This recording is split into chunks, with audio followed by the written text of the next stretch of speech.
მოგესალმებით, მე ვარ სოფიო აბაშიძე საჩხერიდან. დავიბადე და გავიზარდე საჩხერეში. უნივერსიტეტის დასრულების შემდეგ დავბრუნდი ჩემს მუნიციპალიტეტში. ჩემთვის საჩხერე ძალიან მნიშვნელოვანი ადგილია, სადაც დავიბადე, სადაც გავიზარდე. ჩემი ბავშვობა ყველაფერი საჩხერეს უკავშირდება და მახსოვს ჩემს ბავშვობაში ძალიან ხშირად მშობლებთან ერთად ზაფხულზე განსაკუთრებით დავდიოდით მდინარეზე, ჩვენთან მოგეხსენებათ მდინარე ჩიხურა ჩამოედინება და ძალიან ბევრი ტკბილი მოგონება და ისტორია მახსენდება.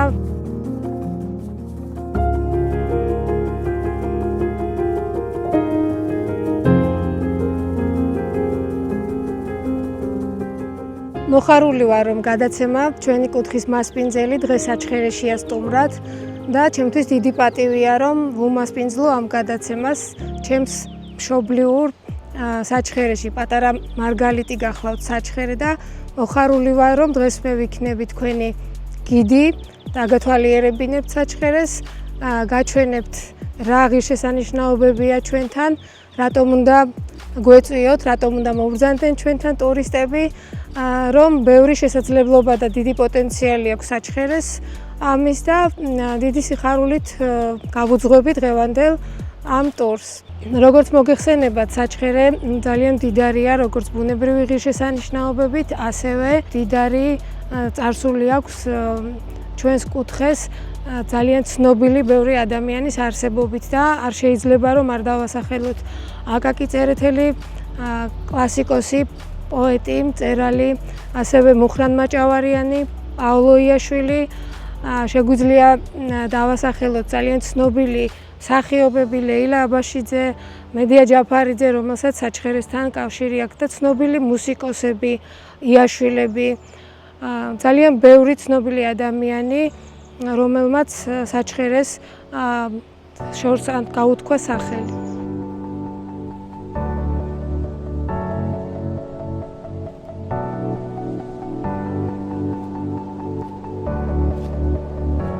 ძალიან მნიშვნელოვანი არის ჩვენთვის მუზეუმების არსებობა საჩხერეში, აკაკი წერეთლის სახლ-მუზეუმის, მუხრან მაჭავარიანის, პავლო იაშვილის, კონსტანტინე და სოსო წერეთლების მუზეუმის, რადგანაც შიდა ტურიზმისთვის ეს ძალიან მნიშვნელოვანია, ბავშვებისთვის განსაკუთრებით, რომლებიც სწავლობენ აკაკის ჩემი თავგადასავალს და მათთვის ყველა ეს მნიშვნელოვანი ფაქტი, რომელსაც უკვე ადგილზე ნახავენ, ძალიან საინტერესო იქნება.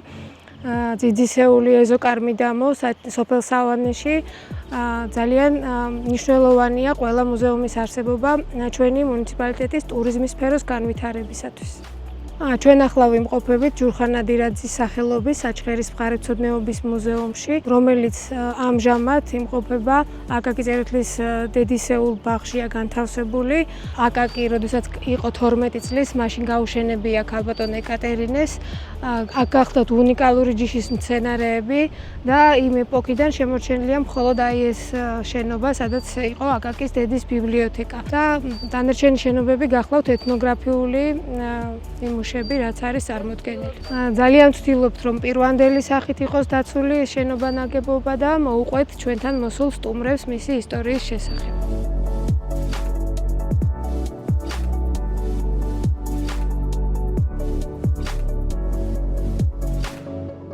როგორც გითხარით, ჩვენს მხარეში ძალიან ბევრია სანახავი. დავიწყოთ მოგზაურობა.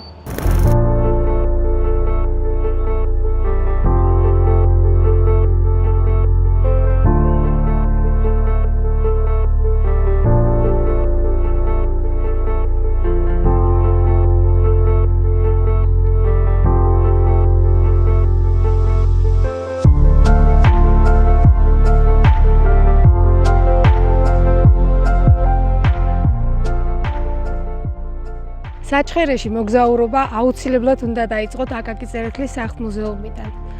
ეს გახლდათ საქართველოს ბულბულად წოდებული კლასიკოსი მწერალი. ამ გარემოში დაგხვდებათ ჭეშმარიტად ქართული სული, ეზიარებით ქართულ ლიტერატურულ მემკვიდრეობას და აქ დაგხვდებათ პირადად მწერლის მემორიალური ნივთები, მათი ოჯახის წევრების ნივთები და უნიკალური გარემო, რომლითაც ისიამოვნებთ დამერწმუნებით თქვენს და ყველა ჩამობრძანებული სტუმარი. ეს შენობა აშენებული გახლავთ, აგებული გახლავთ აკაკი წერეთლის მამის, როსტომ წერეთლის დაკვეთით 1834 წელს.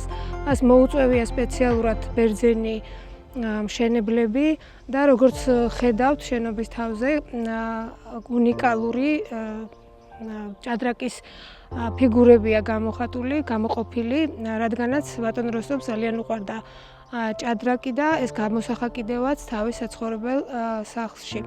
როგორც მოგეხსენებათ, მაშინდელ დროში მიღებული იყო ბავშვის გაძიძავება და აკაკიც რა თქმა უნდა სოფელ სავანეში გახლდათ გაძიძებული სადუნიშვილების ოჯახში და შემდეგ უკვე 10 წლიდან დაბრუნდა სოფელ სხვითორში და იმის შემდეგ ეს გახლდათ მისი სამყოფელი. ეს სახლი ინახავს ძალიან ბევრ ისტორიას და რა თქმა უნდა ცხოვრების უდიდესი ნაწილი აკაკიმ გაატარა სოფელ სხვითორში ადგილობრივ გლეხებთან ურთიერთობდა, მათთან ერთად ატარებდა ძალიან ბევრ დროს და აქ გახლავთ დაცული რა თქმა უნდა მისი პირადი ნივთები, ის ოთახი და კონკრეტულად ის საწოლი, რომელშიც უკვე ხანდაზმული პოეტი ბოლო წლები და ბოლო საათებს ითვლიდა და საათიც სწორედ იმ დროზე არის გაჩერებული, როდესაც გარდაიცვალა ჩვენი მდგოსანი. აკაკი წერეთლის სახლ-მუზეუმს არ აკლია მნახველები და ტურისტები, თუმცა მინდა მოგიწოდოთ ყველას, ვინც ჯერ კიდევ არ ყოფილხართ აკაკი წერეთლის ამ უმშვენიერეს სახლში და საჩხერეში ზოგადად მობრძანდეთ ოჯახებით, მეგობრებთან ერთად, სკოლის მოსწავლეებს, ყველას მობრძანდეთ და ეზიაროთ ამ დიდებულ მემკვიდრეობას.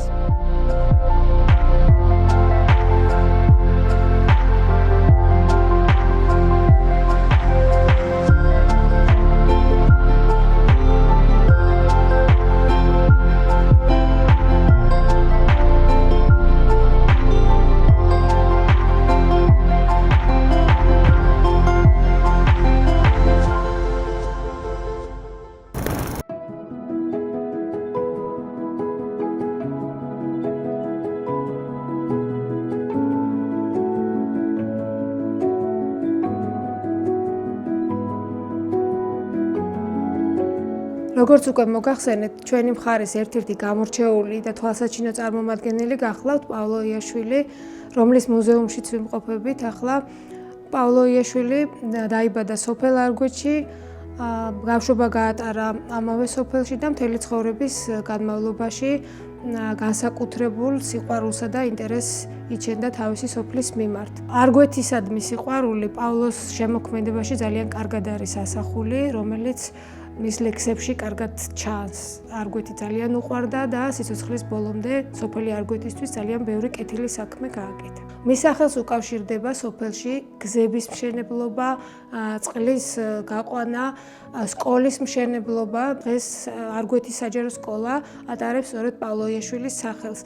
ასევე სკოლის მიმდებარე ტერიტორიაზე პირველი რადიოსადგურიც სწორედ პავლოს თაოსნობით იქნა განთავსებული, საიდანაც მოსახლეობა ღებულობდა ინფორმაციას. პავლო იაშვილი გახლდათ ცისფერყანწელთა საზოგადოების ერთ-ერთი დამაარსებელი და ძალიან გამორჩეული წევრი. ისინი იყვნენ ახალი ხმა საქართველოში, რომლებიც ღაღადებდნენ და ქადაგებდნენ საერთოდ თავისუფლებაზე და დღეს აი ამ მუზეუმში ნათლად არის წარმოჩენილი ყველა ექსპოზიცია, ყველა ნიუანსი, რომელშიც ჩანდა სწორედ პავლო იაშვილის თავისუფლებისადმი სიყვარული.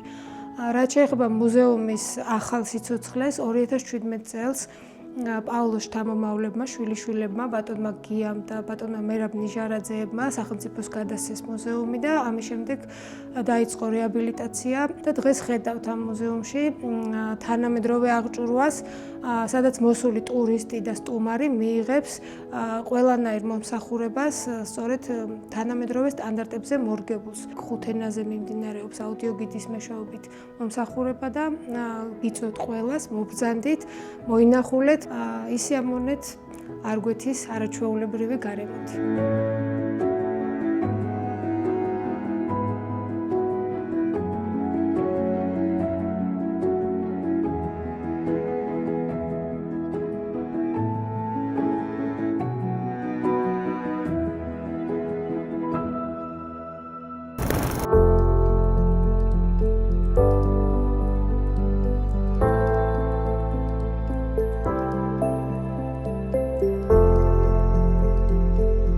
მუზეუმების შემდეგ გადმოვინაცვლეთ ციხე-მოდინახეზე, რომელიც გახლავთ ერთგვარი სავიზიტო ბარათი საჩხერისთვის.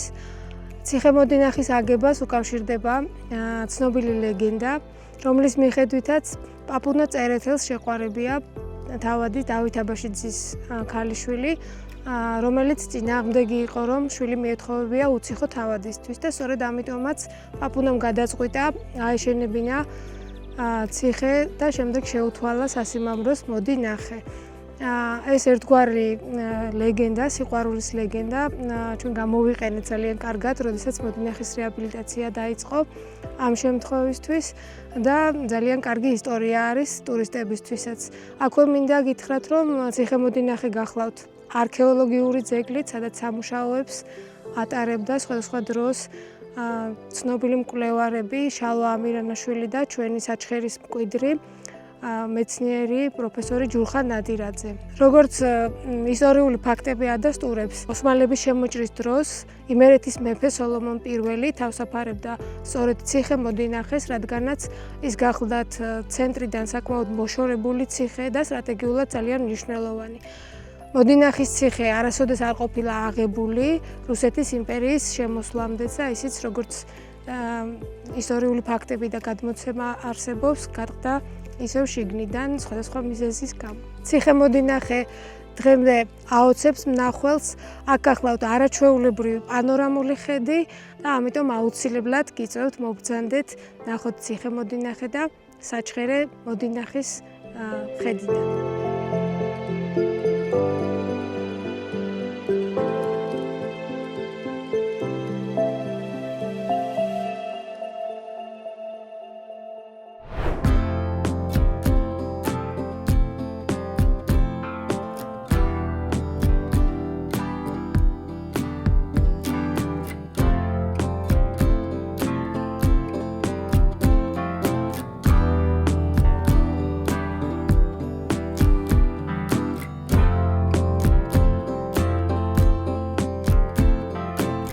შევეცადე, რომ ამ მოკლე დროში მეჩვენებინა ის ძირითადი ტურისტული ლოკაციები, რომელიც აუცილებლად უნდა ნახოთ საჩხერეში სტუმრობისას.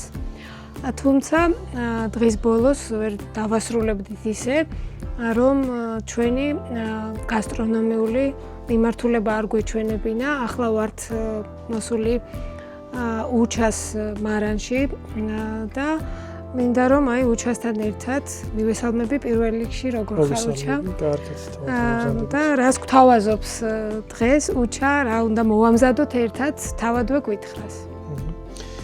პირველ რიგში მივესალმები ჩვენს ტელემოყურებელს, მივესალმები ჩვენს სტუმრებს, მოგესალმებით თქვენ, კეთილი იყოს თქვენი მობრძანება. ჩვენ მოვამზადებთ კეცის ხაჭაპურს, წიწილა ტყემალში, რომელიც არის ჩვენი ბრენდი და ამას სახელად ქვია სადანა. ძალიან საინტერესოა და ზუსტად იმერული კუთხური სახელწოდებაა. ზუსტადაც მაგიტო დავარქვით სახელი სადანა. მინდა გითხრა, რომ მაინც და მაინც დიდი კულინარიული არ გამოვირჩევი და მინდა დამჭირდება, რომ დამეხმაროთ ამ კერძის მომზადებაში. აუცილებლად ჩვენ შევეცდებით, რომ ჩვენს გეტყვით, ჩვენს ტექნოლოგიას თუ როგორ ვაკეთებთ ამ ყველაფერს და ამის შემდეგ ერთობლივად გავაკეთოთ და მოვამზადოთ ეს კერძი. კარგი, პირველ რიგში დავიწყოთ ცომის მომზადება, რაც ეხება ხაჭაპურს, ეგ უნდა გავაბრწყელოთ. ამას მე ვერ გავაკეთებდი და ამაში დამეხმარეთ თქვენ. შევეცდები. ეცადი რომ თხელი იყოს. იმერული ტრადიციული ხაჭაპურის მსგავსი, როგორც მივხვდი. თუ ზედმეტ იქნება გუნდა ეს შეგვიძლია რომ მოვაცილოთ. ძალიან კარგი. დავიხმაროთ. ასე ალბათ ხო, როგორც ნამდვილად ეგრეა. იმერულ ხაჭაპურს ვაბრწყელებთ. ესე რომ გავწევთ. ეგრე ცოტა კიდე. კარგი. ეს გამოცდილებაც არ მქონია, კეცის ხაჭაპურს პირველად ვამზადებ. ცოტა კიდე გაწიეთ, თუ არის საშუალება მაგის. ადგილზე მოვახერხებ, შევეცდები. ძალიან საინტერესოა ის ფაქტი, რომ იმერული ხაჭაპური ჩვენთან ტრადიციული კერძია, ნამდვილად არ მიყვირს, ასევე წიწილი და ტყემალიც, მაგრამ ამ კერძების გაერთიანების იდეა საიდან წამოვიდა? ეს იდეა დაიბადა 2024 წელს იმერული გემოფესტი რო ტარდება ქუთაისში და იქ ჩვენ ვიყავით ერთ-ერთი მონაწილე 2024-2025 წელი და შეფებთან ერთად შევქმენით ესე ვთქვათ ეს კერძი, ეს ბრენდით, სახელიც ჩვენ მოვუფიქრეთ და 2 წელიწადია წარდგენილები ვართ გემოფესტზე ამ კერძით. და ცნობილი არის ძალიან ბევრი მომხმარებელი ყავს, რომ ვინც მოდის, ყველას კითხულობს ჩვენ ბრენდს, ეს არის სადანა. და შემდეგ გემოფესტი იქნება თუ შეგვიძლია ადგილზეც მოვიდონ და ჩვენ შევთავაზებთ ამის მომზადებას, შემდეგ დაგემოვნებას რა თქმა უნდა და ძალიან საინტერესოა და თუ აქვს შესაძლებლობა რომ თავად მიიღონ მონაწილეობა ისევე როგორც მე. კი, რა თქმა უნდა. კი, აუცილებლად იქნება მაგის საშუალება რომ მოვიდონ და ესე მოვამზადონ, ჩვენ დავეხმარებით, რა თქმა უნდა, ვასწავლით და თვითონ ამ ყველაფერს მოვამზადებენ და შემდეგ მიირთმევენ.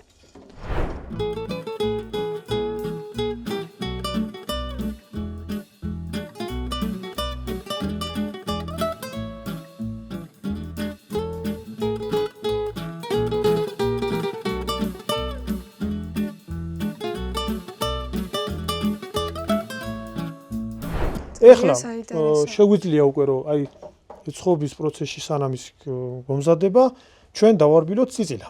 დარბილებაში ალბათ გულისხმობთ რომ გავათავისუფლოთ ქათამი ცვლებისგან. კი, ნამდვილად რომ ეს რბილები და კომფორტული საჭმელი იყოს, ესე ვთქვათ, რომ იქ ხაჭაპურში ჩაიდება შიგნით. სასიამოვნო იყოს. კი, ბატონო. ეს იყო კარგი ნაჭრები ეგრე. იმერული ტრადიციული წიწილისგან ცოტა განსხვავებული კერძია ნამდვილად, მაგრამ გემოები შენარჩუნებული სავარაუდოდ თქვენს ახალ კერძში. კი, ყველაფერი ეს ტყემალი, ცოცხალი ტყემალი გვაქვს. ამით მე ცოტა დავასხამასადე. იმერული ტყემალი განთქმული გახლავთ. ეს ტყემალი თქვენ სახლში მომზადებულია ადგილობრივად? კი, და ჩვენ ვამზადებთ აქ ოჯახში, ჩვენ ოჯახში ტყემალს და შემდეგ უკვე ვიყენებთ აქ. როგორც გემოფესტზე, ისე ადგილობრივ მომზადებულ სტუმრების დასაგემოვნებლად და მინდა აღვნიშნო, რომ თვითონ ჩვენს დღესასწაულზეც ყოველთვის მოწოდების სიმაღლეზე არის ჩვენი უჩა, თავისი ღვინოებით და თავისი გემრიელი კერძებით. თუმცა მე პირადად პირველად ვამზადებ მასთან ერთად კერძს და პირველად დავაგემოვნებთ ამ ახალ სადანას. ესე იგი დავარბილეთ, როგორც გითხარით, თან წიწილი, სოფლის წიწილი და ეხლა შევგაზმოთ ეს იმერული ტყემლით. ანუ დავამატოთ. იმერული ტყემალი. დამერწმუნეთ რომ უგემრიელესი იქნება. ეხლა ამით აურევთ. ანუ ავსვრით ყველას იმას დედას რომ შეეხოს. აქტიურად ეს მზად არის. ბატონო. ამის შემდეგ უკვე ჩვენ აქ გვაქვს კიდე ხაჭაპური, ამას გამოვიღებთ. ხაჭაპურსაც უკვე ვიწყებთ აწყობას, ხაჭაპური მზათა გვაქვს და აი ამ ლამაზად მზად არის. რა თქმა უნდა, მომზადებულ წიწილას, რომელიც არის იმერულ გემრიელ ტყემალში, ჩავდებთ ეს. როგორ არ უნდა დაგვენანოს, რაც ყველაზე მთავარია. ესე გულიანად, როგორც იმერლებს შეგვეფერება. აი ესე. და ესეც უკვე ესე გადაიკეთება და კერძიც მზად არის.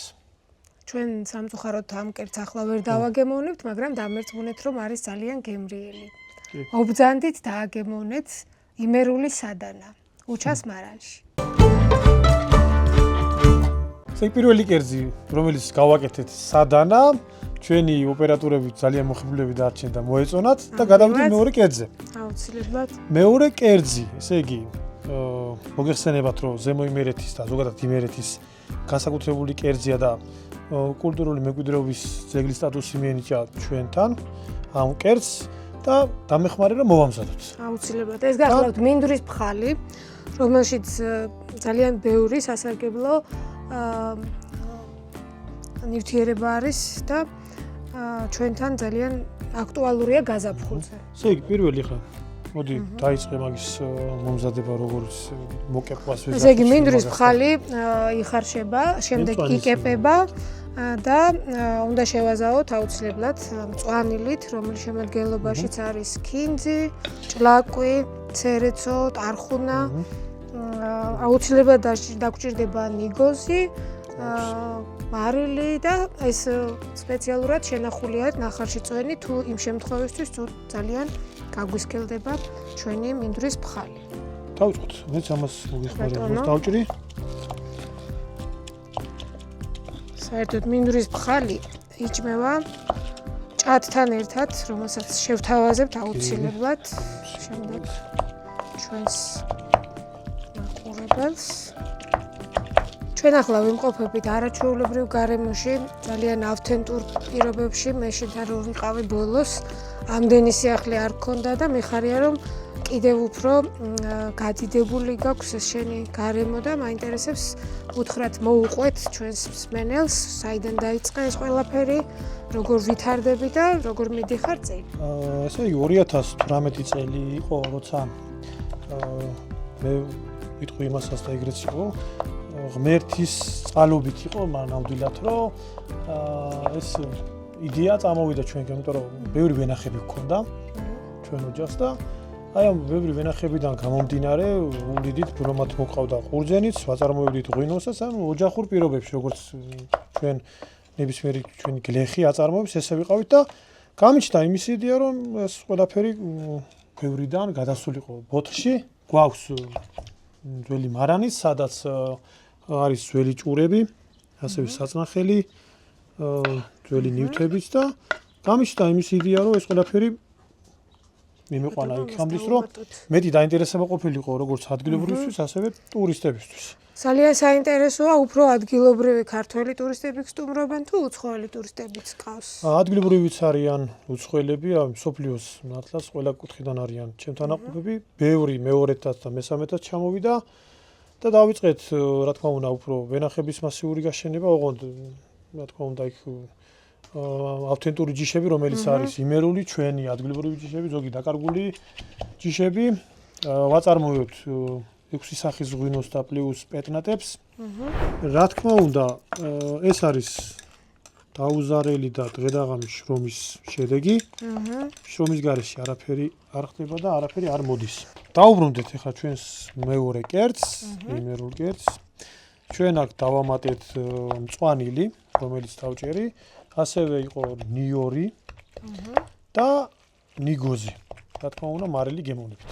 ჩვენი მეორე კერძი დასრულდა, კულტურული მემკვიდრეობის ძეგლის სტატუსის მქონე მინდვრის ფხალი, რომელსაც დავაგემოვნებთ ახლა.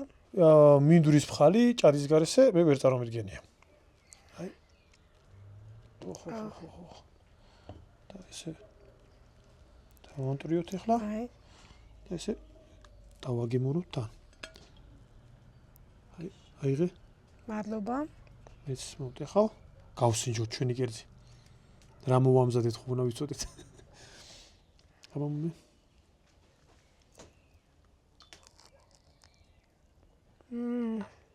კარგია. ნამდვილად ძალიან გემრიელია. დამერწმუნეთ, მობძანდით და აგემოვნეთ იმერული მინდვრის ფხალი. ჩვენ უკვე უნდა გადავიდეთ ჩვენს მესამე კერძზე. ეს გახლავთ ქოთნის ლობიო. მიუხედავად იმისა, დარწმუნებული ვარ, რომ ბევრი შესთავაზებდა ლობიოს სხვადასხვა მხარეში, ჩვენს მაყურებელს მაინც ჩვენი ლობიო რით არის განსხვავებული. პირველ რიგში იმით, რომ ეს არის ჩემი ბაღის ლობიო, ჩვენი ოჯახის მოყვანილი და შემდეგ მოხარშული არის ქოთანში. ახლა უნდა შევაზავოთ. მე დარწმუნებული ვარ, რომ ამას განსაკუთრებული გემოც აქვს და არომატებიც. იმიტომ რომ ეს არის უსასუქო ლობიო, სადაც ჩვენ მოვიყვანეთ ჩვენ ბაღში. ეხლა მოვამზადოთ რა თქმა უნდა ქოთანში. აქედან გამომდინარე, რომ ეს ყველაფერი მზად აგვაქვს და დასაჭერია მწვანილი, სანამ მწვანილს მოვამზადებ. კი ბატონო. თქვენ ესე ვთქვათ, ამოზილეთ, რომ საქმე წავიწოთ წინ. კი. ამას გავამზადებ. დავამატებ ცოტა ნიგოს. ინგრედიენტები რაც უჭირდება. კი ბატონო.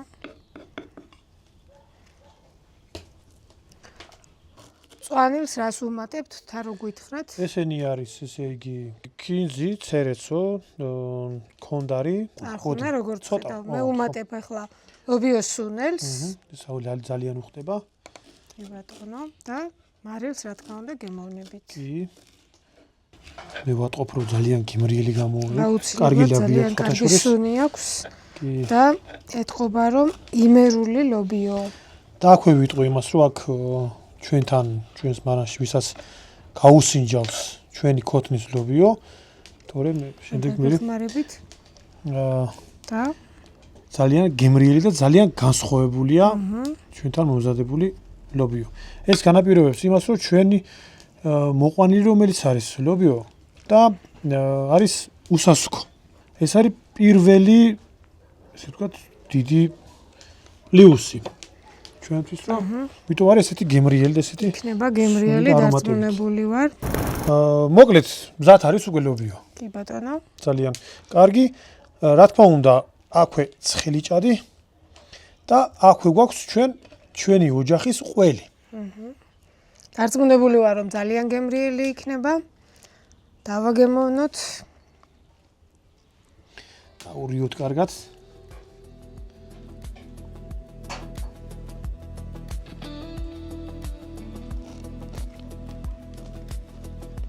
დავაგემოვნებ.